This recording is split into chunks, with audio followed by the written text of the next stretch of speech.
हिंदू हिंदू बन के रहे, सानू कोई परेशानी नहीं। सिख सिख बन के रहे, कोई परेशानी नहीं। काफिर काफिर बन कर रहे, हुजूर के बारे में किसी को बात करने की इजाजत नहीं है। हाँ, ये हमारा मसला समझो, ये हमारा कानून समझो, ये हमारी गैरत ईमानी समझो, ये हमारे ईमान की जान समझो।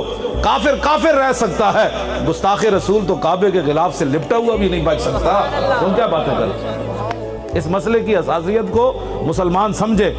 बदकिस्मती से 1400 साल के अंदर इस दौर में उम्मत दो हिस्सों में तकसीम हुई है हुजूर के मसले में। 1400 साल उम्मत हुजूर के मसले में दो हिस्सों में तकसीम नहीं हुई। हाँ बिल्कुल, दो हिस्से उम्मत कभी तकसीम नहीं हुई।